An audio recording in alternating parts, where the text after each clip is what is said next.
Naibag na aldaw tayo amin, itinagan niya po tayo ay Isu Kristo, siya po na ni Brother Lars, iti dahito nga Grace Teacher Channel. Iti dahito nga gundaway, iba nagapan tayo adalon, iti may panggap, iti panang ipagagyak kin Kristo. Bueno, iti sa English, confessing Christ. Dahito kat may sa kadagiti sinao na po tayo nga Isu Kristo, iti Matthew chapter 10, verse 32 to 33. Basahin tayo kagayang pinkakapsat. Iti King James Version kunana, whosoever therefore shall confess me before men, him will I confess also before my Father which is in heaven. But whosoever shall deny me before men, him will I also deny before my Father which is in heaven. So, iti Ilocano version, basahin tayo matlalang tapno na lawlawag. Siya sino man na mga ipatuyakyak to kanya, ipatuyakyak kung tumot iti matang yamak sa dilangit. Nga iti mga ilibak kanya, ilibak kung tumot iti sangwanan yamak sa dilangit. Tapno agbalin na mas organize, iti banag nga pantayo at nakakalantanan iti daytoy nga bundaway, bingayan tayo iti talo nga banag, nagiti apan tayo ibaga. Kumuna, what does it means to confess Christ? Anya iti kahit nangasawan, binuturungan, no kuna tayo nga panangipagyak-yak kini Kristo. May kadwa, why do we need to confess Christ? Apay nga kasapulan tayo ay padyak-yak ni Kristo. May katlo, what is the implication of confessing Christ? Kanya iti supapak na, wino epekto na iti panangipagyak-yak kini Kristo iti biyag iti may sana tao. So apan tayo nga dagos iti na, what does it mean to confess Christ? Kanya iti kahit nangasawen, kanya iti kahit nangasaturungan, iti panangipagyak-yak kini Kristo. Iti original asao, iti sao nga Grego, iti original nga sao a Grego, iti sao ana usar iti confess, ket homolego. Homolego. Saan ko amo no sto iti pronunciation ko iti daytoy nga sao, ngam ti kahit nga sao daytoy ket to agree with, when no to speak the same as.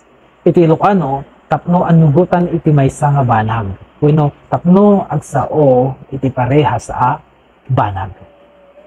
No, alalan tayo nga rod ito yung definition ng iti original sao, tigarod kahit nga sa uwin to confess Christ, kaya to agree with Christ, or to speak the same as Christ.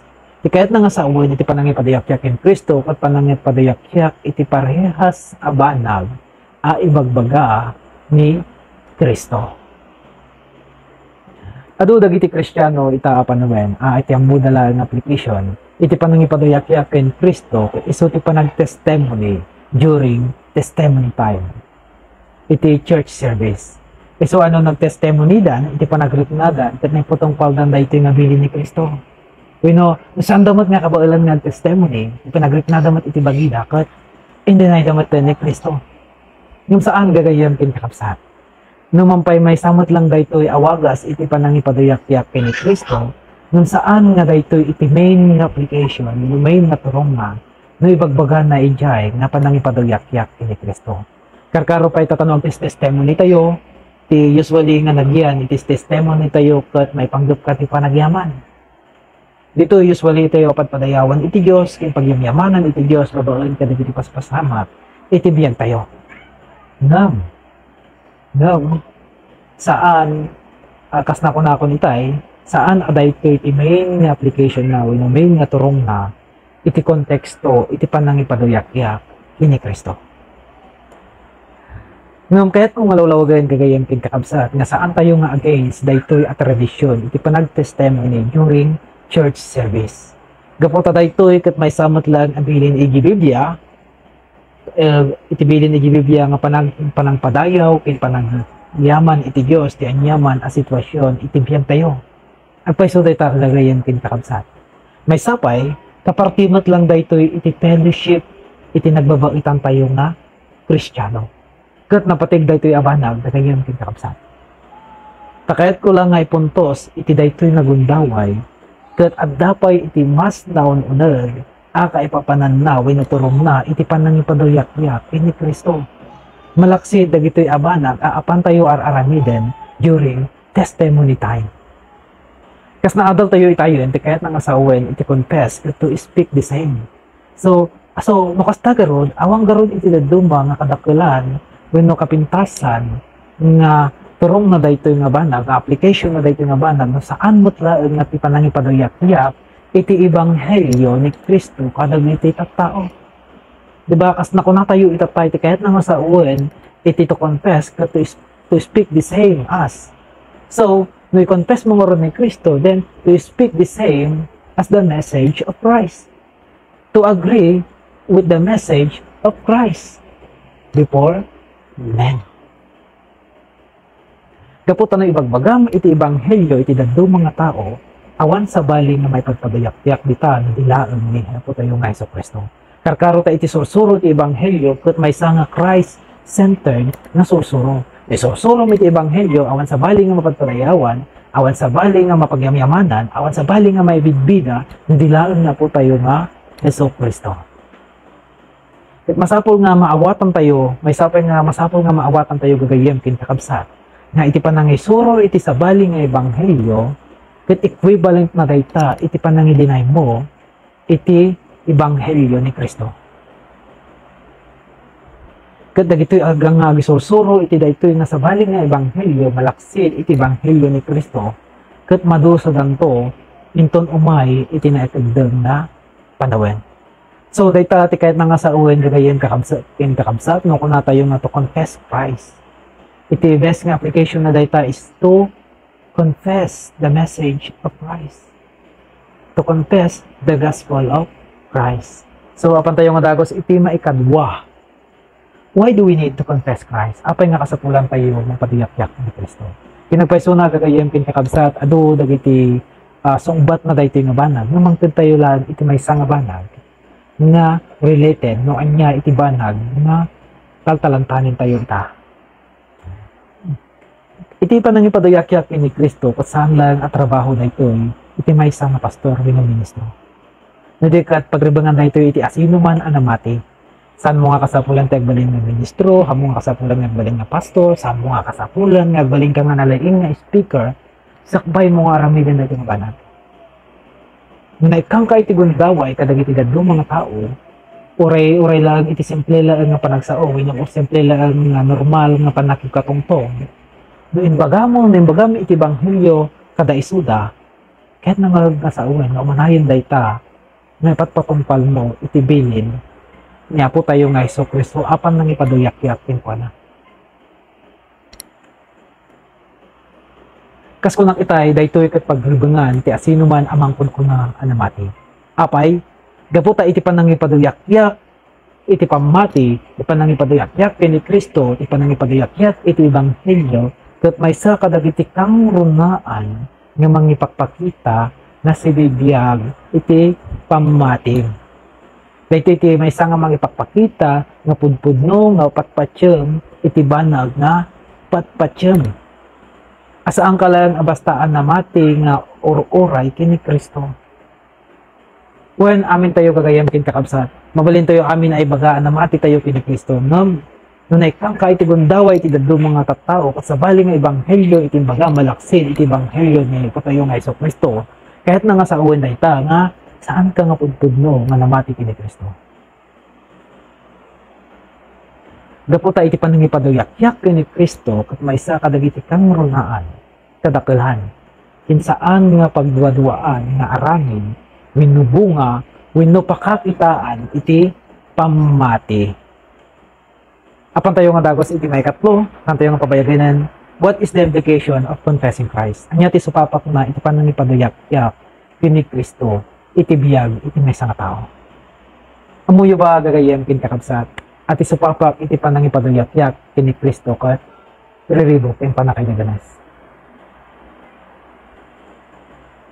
Habang amas bold kin mas nalawlawag iti kastama ang imong ipaduyak-yak iti ebanghelyo, mas daktakkel ti riribok ken panakaydaganas a umay iti biyag mo. Kas ano nga nagbalin na kasta. Iti sumaruno a bersikulo kalpasan na iti a teksto nga dakdakamatin tayo, iti San Mateo kapitulo 10 bersikulo 34 hingga 36. Una na jay, diyo ipagarup ngayon mayak mangyag iti kapyan iti lubong. Diyak in may mangyag iti kapyan iti kat kampilan. Imayak tapno patuodek ibubusor dagiti anak a lalaki kadagiti amada, dagiti anak a babae kadagiti inada, dagiti manugang a babae kadagiti katugangan da a babae. Dagiti kabusor ti tao isuda matlang dagiti kamang iti pamilyana. Isu ati kasukat iti panangipadayakyak ken panangitakder iti banghelyo ket ireribok ken panakaidanas. Gapo ka dagiti nga ibagbagang gurain na kanto dagiti tattao imposible nga agraman iti bukod mo nga pamilya. When usto daytoy gagayem ken kakabsat, dayta pay laeng panangisorom iti ebanghelyo akas ebanghelyo iti parabor, aduon ti umangan iti dayta nga banag. No kunam a parabor talaga, aduon ti manggura kanyang dita. No talaga takdiran karkaro da ka nga gurain. Gurain da kanto, idadanas da kanto dagiti tattao. Ket tinakaskas tao dito kakabsat. Mangrugi kadagiti mangkunkunaan na lentel wenno relisyoso at tattao. Gurain da kanto muna-una nga manggura kanyang dagiti pariseyo ken sadusyo. No isuda iti umuna-una nga kontrabida iti panawin na po tayo nga Jesucristo. Isuda pala igana itapta nga panawin. So at the confession of Christ before men is a test of faith. Nga may isang nga puntos nga kahit kung ngay baga, nga titakda kamatin tayo dito'y nga banal, confession of Christ before men. Saan nga basta confession of Christ laan? Kahit na nga sa uwin, dati before men. Kahit na nga sa uwin, in public life, saan laan nga basta in private or secret life. Taado dagiti mangkunkunaan na matida ngam agpapatingga iti private na panagbiag dalaan. Sanda nga kabailan, sanda nga kayat, sanda nga kaya nga takderan iti banghelyo, iti sangwanan, dagiti tattao. Gaputa sanda nga kayat nga ma-offend, dagiti nalilimteg at tattao, kas kuma, kadagiti pariseyo, pinsadusyo. Gaputa sanda nga kayat nga sumabali, iti panagkita, dagiti tattao, kada isuda. Gaputa sanda nga kayat, adadaulin tinapintas, a relasyon da, kadagitoy nga tattao. Isu asaan da nga kabailan nga takderan iti ebanghelyo iti sangwanan dagiti tattao. Isu nga ako napay garon ni Apo tayo nga Jesucristo iti tuloy met lang nga bersikulo iti San Mateo kapitulo 10 bersikulo 37 kunana tidakdakkel iti panagayat na iti amana wenno iti inana ngam iti panagayat na kanyap saan nga may kari nga balin nga adalak. Iti dakdakkel iti panagayat na kadagiti anak na ngam iti panagayat na kanyap saan nga may kari ngagbalin na adala. Iso ano saan mo nga may paduyakyak iti ebanghelyo gaputa saan mo kayat nga maepektaran ti relasyon mo kadagiti nga tattao hamo nga kayat nga maepektaran iti relasyon mo iti pamilyam kadagiti amam kadagiti anak mo. Anya ti kunan po tayo nga Jesucristo saan ka nga may kari kanyak. When gagayem ken kakabsat saan ka nga may kari kinapo tayo nga Jesucristo. Ulitik man na yan gagayem kin kakabsat.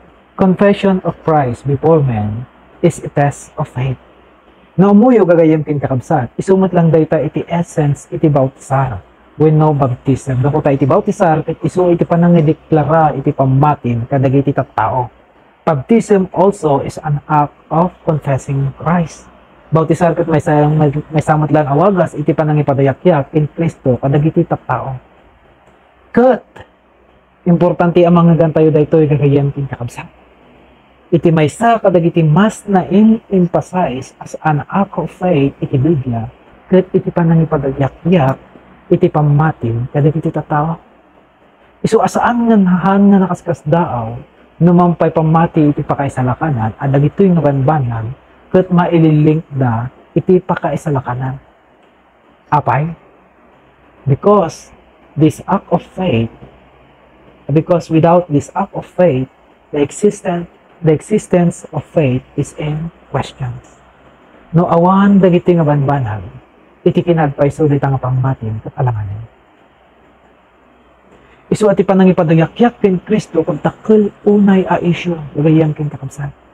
Karkaro pay kadagiti original idi nga Kristiyano. Gapota mabuting da kadagiti Hudyo iti dayta nga panawen.